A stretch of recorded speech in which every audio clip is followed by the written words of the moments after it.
En el año 1937 se detecta por primera vez el coronavirus en pollos, pero es en la década de 1960 que se aísla por primera vez en humanos y se descubre que este producía resfriado común en los niños, pero no era letal.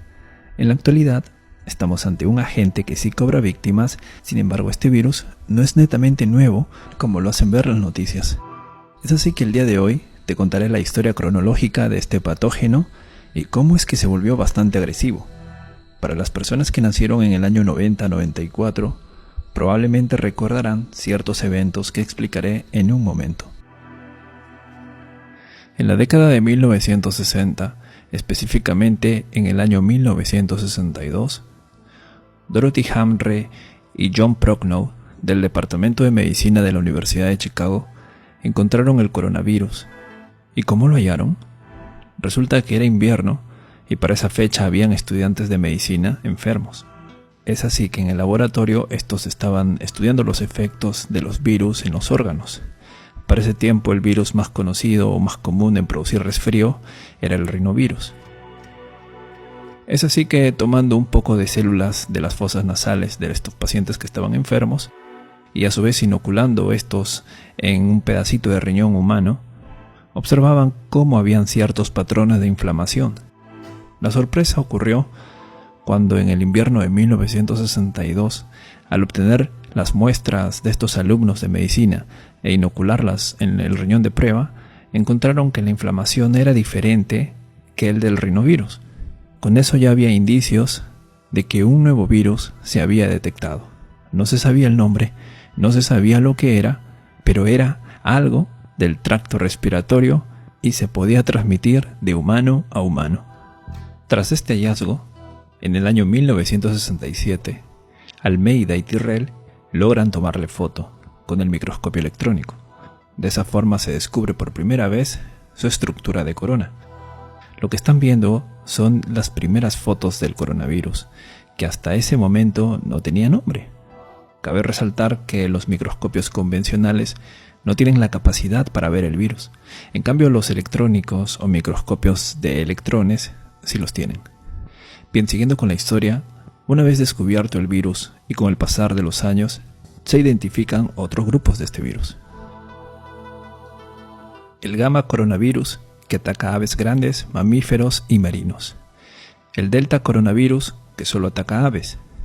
Y los más importantes, el alfa y beta coronavirus, que atacan ganado bovino, porcino, animales de compañía, murciélagos y, sobre todo, al ser humano.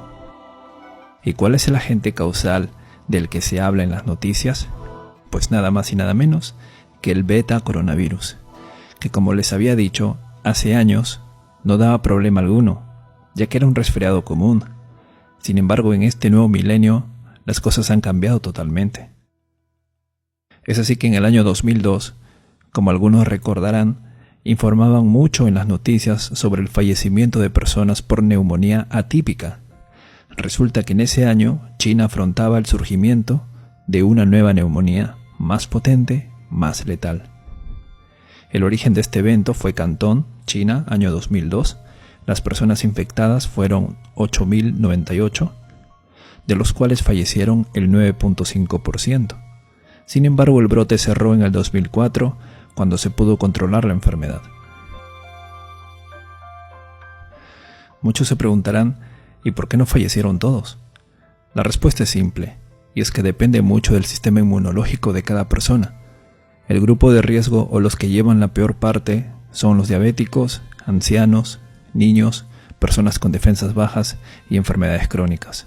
Otra pregunta que se hace es, ¿y qué es una neumonía típica? Para comprender qué es una neumonía típica, primero hay que saber qué es la neumonía. Y una neumonía, en palabras sencillas, es una inflamación demostrada del tejido pulmonar. Es decir, una persona que tiene fiebre, tos con expectoraciones, a las justas puede hablar, tiene escalofríos, le duelen las costillas y respira rápidamente. Este es un cuadro típico o común de una neumonía por infección bacteriana, por ejemplo. Sin embargo, en el 2002 ese coronavirus producía síndrome respiratorio agudo severo, que en otras palabras serían los mismos síntomas que les acabo de comentar, pero que sea de manera más rápida. Y la persona se asfixia, no puede respirar, además se le suma dolores musculares y fiebres muy altas. Esto fue lo que salía en las noticias ahí por el año 2002-2003. Felizmente pudieron controlarlo, es decir, aislaron a las personas enfermas para que no contagien y les daban tratamiento esperando que se sanen. Sin embargo, hubo como 800 fallecidos. Bien, el siguiente evento ocurre en el 2012 y hasta el día de hoy sigue activo. Se trata del mismo virus, el beta coronavirus, pero esta vez en el Medio Oriente.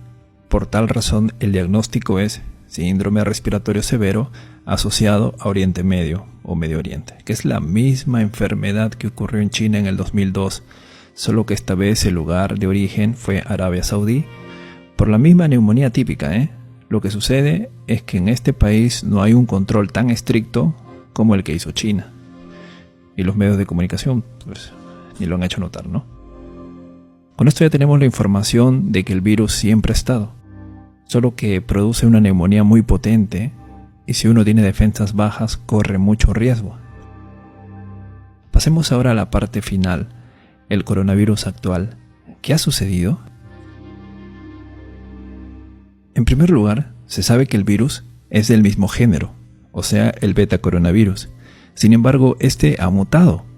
Por tal razón es llamado nCoV 2019, es decir, novel o nuevo coronavirus, y entraría a tallar como una enfermedad reemergente.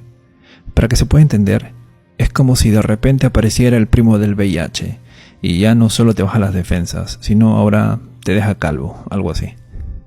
Por tal razón las autoridades se alarman y tienen que poner en cuarentena a las personas y es necesario crear un ambiente especial. Por tanto, es digno de admirar la labor que está haciendo China para controlar la enfermedad. Algunas personas se preguntan, ¿cómo es que aparecen los virus? La respuesta es simple, y es que el 75% de las enfermedades emergentes o nuevas son una zoonosis,